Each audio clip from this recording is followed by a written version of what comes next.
In the vast tapestry of human history, there are individuals whose brilliance shines so brightly that it illuminates the path for generations to come. They are the great architects of change, the pioneers who dare to dream of a world that is yet to be. Among these titans of innovation, one name resonates with a particular power: Thomas Alva Edison. He was not merely an inventor, he was a force of nature, a man whose insatiable curiosity and relentless determination reshaped the very fabric of modern life. With over 1,000 patents to his name, Edison's mind was a fertile ground from which sprung forth the phonograph, the motion picture camera, and most famously, the practical incandescent light bulb. His story, however, is not just one of triumphant discovery. It is a profound testament to the human spirit's capacity to overcome adversity. It is a narrative woven with threads of struggle, failure, and an unwavering belief in the possible. How did a boy with only a few months of formal schooling, plagued by ill health, rise to become the Wizard of Menlo Park? What was the unique alchemy of mindset and circumstance that fueled his incredible journey from a curious child to a global icon of ingenuity? It is a story that holds lessons for us all about the nature of creativity and the power of persistence. Today I want to take you on a journey through his remarkable life. We will explore 10 pivotal stories, each one a stepping stone that reveals the man behind the myths. From his challenging childhood to his final, lasting legacy, we will uncover the key moments that forged his character and powered his inventive genius. These are not just anecdotes from the past, they are timeless parables of innovation, resilience, and the extraordinary potential that lies within each of us when we dare to look at the world and ask, what if? So let us begin our exploration into the life of a true visionary. The story of this extraordinary life begins not with a flash of brilliance, but with a quiet, persistent struggle. Young Thomas Edison, born in the small town of Milan, Ohio, was a frail and sickly child. He was beset by scarlet fever, an illness that left him with significant hearing loss, a condition that would profoundly shape his perception of the world for the rest of his life. This partial deafness, rather than becoming a barrier, seemed to focus his mind inward, quieting the distractions of the outside world and allowing a universe of ideas to flourish within. It was as if his other senses, particularly his sight and his intellect, sharpened to compensate. In this quieted world, his curiosity grew into a formidable force. He was endlessly inquisitive, a constant source of questions that often bewildered the adults around him. He wasn't content with simple answers. He needed to understand the how and the why of everything. He would observe for hours, dissecting toys to see their inner workings, and watching the natural world with the keen eye of a budding scientist. This was not idle curiosity, it was a deep, primal urge to deconstruct the world, to understand its fundamental mechanics, and to see if he could put it back together in a new and better way. This period of adversity, of physical vulnerability and social isolation, became the very crucible in which his inventive spirit was forged. It taught him a lesson more valuable than any formal schooling could provide, that limitations are often merely invitations for ingenuity. His health struggles instilled in him a resilience, a toughness of mind that would later allow him to face thousands of failed experiments without despair. The world saw a sickly child, but within that fragile frame was a mind already at work, learning to turn weakness into a unique and powerful strength.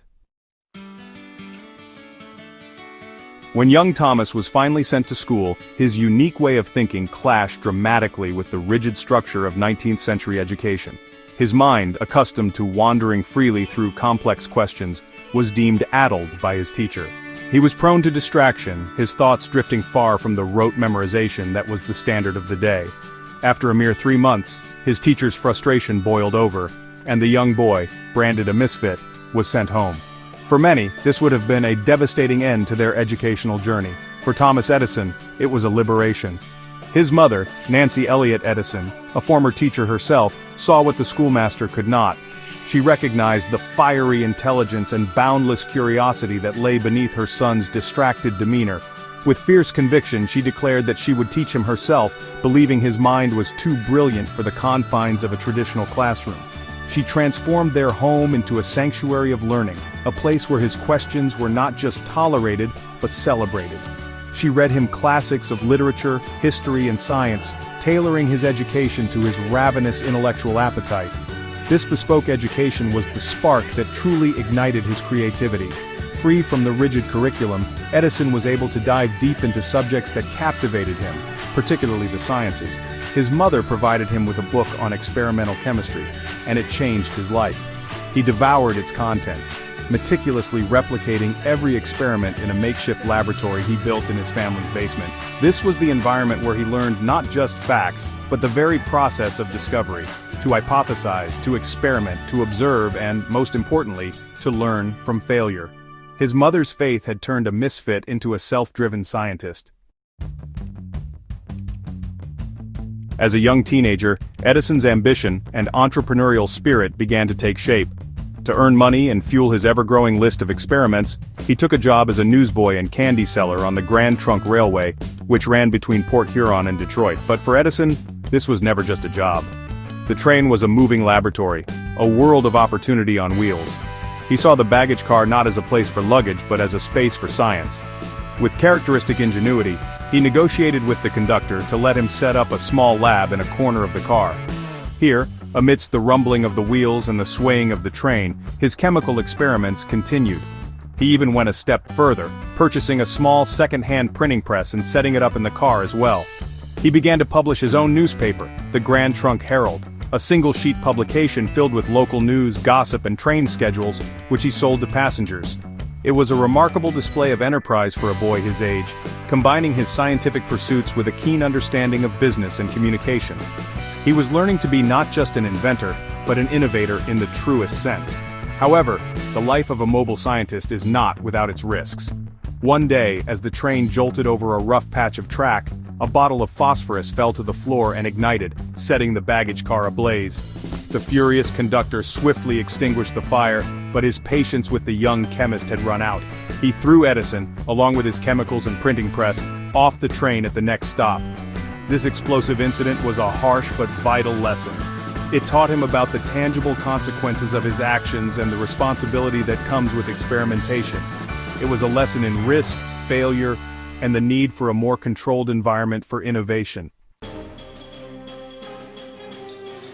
A single dramatic act of bravery would pivot Edison's life away from the railway and into the burgeoning world of electronic communication.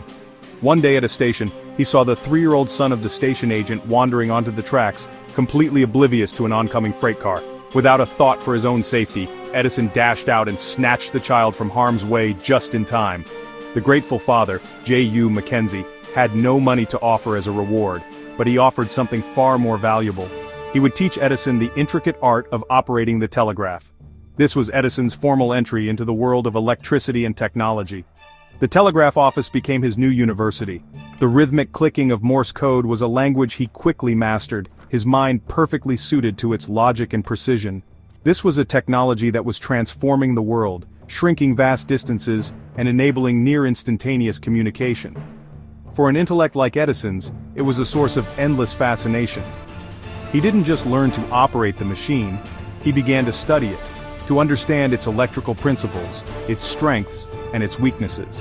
He became a tramp telegrapher, a nomadic operator moving from city to city, taking jobs wherever he could find them. This itinerant lifestyle exposed him to a wide variety of telegraph systems and a diverse cast of engineers and inventors. In each new office, he was not just an employee, but a student, absorbing every piece of technical knowledge he could. He began to tinker, to modify the equipment, seeking ways to improve its speed, its reliability, and its efficiency. The world of telegraphy was not his final destination. It was the critical training ground that set him firmly on the path to becoming the world's greatest inventor. Upon arriving in Boston with a mind full of ideas, Edison was ready to transition from telegraph operator to full-time inventor. His very first patented invention was an electronic vote recorder designed for legislative bodies like Congress. He envisioned a device that would streamline the democratic process, tallying yay and nay votes instantly and eliminating time-consuming roll calls. He presented his brilliant machine to a committee in Washington, D.C., expecting acclaim. Instead, he was met with scorn. A chairman bluntly told him that politicians had no interest in efficiency. The delay in voting was crucial for filibustering and backroom deal-making. The invention was a complete commercial failure. It was a crushing blow for the young inventor who found himself broke and disheartened. This experience, however, taught him the most important lesson of his career. a principle that would guide him for the rest of his life. Never invent something that people don't want. He realized that innovation was not merely about technical brilliance. It had to serve a practical commercial need. An invention without a market was nothing more than a curious novelty. This insight shifted his focus from creating clever gadgets to solving real-world problems. This period was marked by numerous setbacks, including financial struggles and early business ventures that ended in bankruptcy, yet Edison's attitude toward these events was remarkable. He did not see them as defeats but as essential parts of the inventive process. He famously quipped, "I have not failed. I've just found 10,000 ways that won't work." This mindset, this reframing of failure as a data point on the path to success, was perhaps his greatest invention of all. It was a psychological resilience that allowed him to persevere where others would have quit, turning every dead end into a stepping stone toward his next breakthrough. In 1877, in his new purpose-built research laboratory in Menlo Park, New Jersey, Edison stumbled upon something truly magical. While working on improvements to the telegraph and telephone, he was experimenting with a device that could transcribe telegraphic messages. It involved a diaphragm with a small pin that made indentations on a strip of paraffin paper. He noticed that when the paper was pulled back through the machine, the pin vibrated in the grooves, producing a faint humming sound that mimicked the original recording. A wild idea sparked in his mind. What if a machine could record and play back the human voice? His assistants were skeptical, some even betting against the idea, but Edison was consumed by the possibility. He quickly sketched a design, a cylinder wrapped in tin foil, a diaphragm with an attached stylus, and a hand crank. According to legend, when the crude machine was built, Edison leaned in and shouted the nursery rhyme, "Mary had a little lamb." He then repositioned the stylus and turned the crank again. To the utter astonishment of everyone in the room, the machine faintly but clearly chirped back, "Mary had a little lamb." It was a moment that felt like pure sorcery. The invention of the phonograph was an immediate sensation. It transformed Edison from a respected inventor into a global celebrity, earning him the moniker, the Wizard of Menlo Park. People were captivated by this machine that could capture a piece of time, a fleeting sound, and preserve it forever. It was the first device in history that could record and reproduce sound. While its initial applications were unclear, Edison envisioned it being used for everything from dictation and audiobooks to preserving family memories. He hadn't just created a new machine, he had given birth to the entire recording industry and forever changed humanity's relationship with sound and entertainment. After the phenomenal success of the phonograph, Edison set his sights on an even greater challenge, a problem that had stumped scientists for decades, creating a safe, reliable, and affordable source of electric light. Arc lamps existed, but they were blindingly bright, dangerous, and, well, just impractical for home use. The goal was a gentle, incandescent glow that could replace the gas lamps and candles that lit the world. Edison publicly declared he would solve it, a bold move that sent gas company stocks plummeting and put immense pressure on his laboratory. The core of the problem was finding the right filament, a material that could glow brightly when electricity passed through it, yet not burn out too quickly. This began one of the most legendary quests in the history of invention.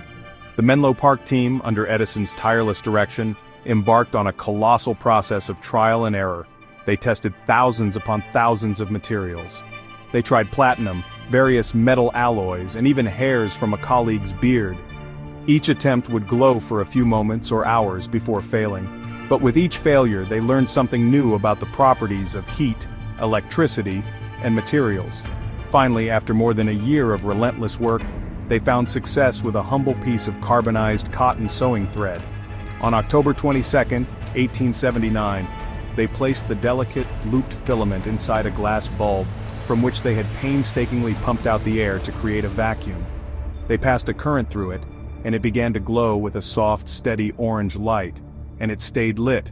For 13.5 hours, the team watched in awe as their creation illuminated the darkness. It was the birth of the first practical incandescent light bulb.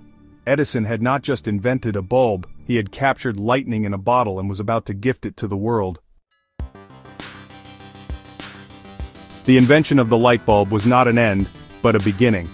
Edison understood with perfect clarity that the bulb itself was useless without an entire system to support it. A lone lamp is a curiosity. A network of light is a revolution. And so, he embarked on his most ambitious project yet, the electrification of civilization. This required inventing not just one thing, but everything. He and his team developed generators to produce the power, insulated wiring to transport it, and sockets, switches and fuses to control it safely within homes and businesses. It was the creation of an entire industrial ecosystem from scratch. To fund and manage this colossal undertaking, he founded the Edison Electric Light Company, which would later evolve into the global giant General Electric. This marked his transition from a lone inventor to a pioneering industrialist. His Menlo Park laboratory, and later his larger facility in West Orange, New Jersey, became the world's first industrial research and development labs. They were invention factories, employing teams of scientists, engineers, and craftsmen who worked systematically to turn ideas into commercial products. He was industrializing the very process of innovation. The list of inventions and improvements that poured out of these factories is staggering. Beyond the electrical system, his work led to the kinetoscope, a precursor to the motion picture projector, which laid the foundation for the film industry. He developed improved storage batteries, a more efficient cement manufacturing process, and the mimeograph machine.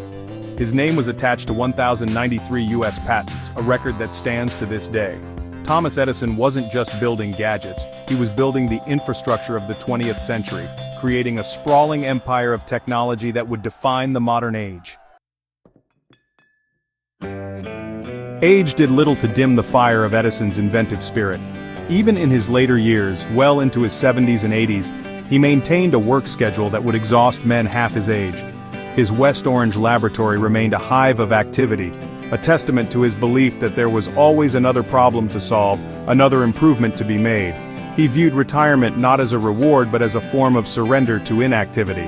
His curiosity was as boundless as it had been in his youth, and he continued to fill notebooks with ideas, sketches, and observations on a vast range of subjects. During World War I, the US government, recognizing his unparalleled expertise, asked him to head the Naval Consulting Board. At an age when most are enjoying a quiet retirement, Edison dedicated himself to national defense, developing dozens of inventions aimed at protecting ships from mines and submarines. Later, concerned about America's reliance on foreign rubber, he embarked on an exhaustive search for a domestic source.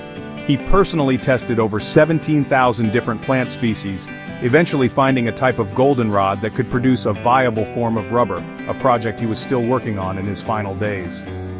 When Thomas Edison passed away on October 18, 1931, at the age of 84, the nation and the world mourned the loss of a true giant. In a tribute of profound and symbolic power, President Herbert Hoover requested that electric lights across the United States be dimmed for 1 minute in his honor. On that evening, in homes, on streets, and in great cities that glowed with his creation, the lights went out. For that brief moment of darkness, people were reminded of the world he had illuminated, a silent, powerful testament to the man who had, quite literally, brought them out of the dark. What is the true measure of a life like Thomas Edison's? It is not found merely in the staggering number of his patents or the immense wealth he created. His immortal legacy lies in the very texture of the world we inhabit today. Every time we flip a switch and flood a room with light, every time we listen to recorded music, every time we watch a motion picture, we are living within the world that Edison dreamed into existence. He did not just invent things, he invented the systems that allowed those things to become an integral part of human existence.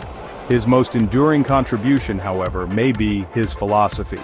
Edison championed a new way of thinking about progress. He taught the world the power of systematic, persistent, and collaborative innovation. His life story is a masterclass in resilience, a powerful rebuttal to the fear of failure. His famous quote, "Genius is 1% inspiration and 99% perspiration," became the mantra for generations of inventors, entrepreneurs, and creators.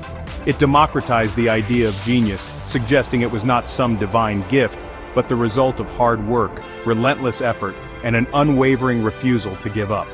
Today, his spirit lives on. It is present in every startup garage where a new idea is being born, in every research laboratory pushing the boundaries of science, and in every individual who looks at a problem and sees an opportunity. He stands as a timeless inspiration, a symbol of human potential unleashed. His life serves as a powerful reminder that with insatiable curiosity, a tolerance for failure, and an immense capacity for hard work, a single individual can indeed change the world, leaving a legacy that shines on long after they are gone. As we've journeyed through the incredible life of Thomas Edison from his quiet childhood to the creation of an electrified world, we see a consistent theme: the power of a curious and persistent mind. His story is not just a historical account, it's an invitation. It challenges us to look at the world not just as it is, but as it could be. Edison saw darkness and imagined light. He heard silence and imagined recorded sound. He saw problems not as barriers but as puzzles waiting to be solved. His life is a profound testament to the idea that the greatest resource we have is our own ingenuity. This spirit of innovation is not confined to a laboratory in the 19th century. It is a timeless human trait that resides in all of us. I encourage you to embrace that inner Edison. Cultivate your curiosity. Don't be afraid to ask why or what if. View your failures not as defeats, but as Edison did, as valuable lessons on the path to success. Whether your passion lies in art, science, business, or your community, there is always room for innovation, for a new and better way of doing things. The same persistence that lit the first light bulb can illuminate your own path to achieving something extraordinary. Thomas Edison's journey was filled with moments of struggle, breakthrough, and inspiration. Each chapter of his life holds a unique lesson. Now I'd love to hear from you. Which of these 10 stories resonated with you the most? Was it his mother's belief in him when school failed him? His bold attitude toward his thousands of failed experiments? Or the sheer audacity of trying to light up the entire world? Please share your thoughts in the comments below. Let's continue this conversation about how we can all bring a little more of Edison's brilliant spirit into our own lives. Thank you for watching.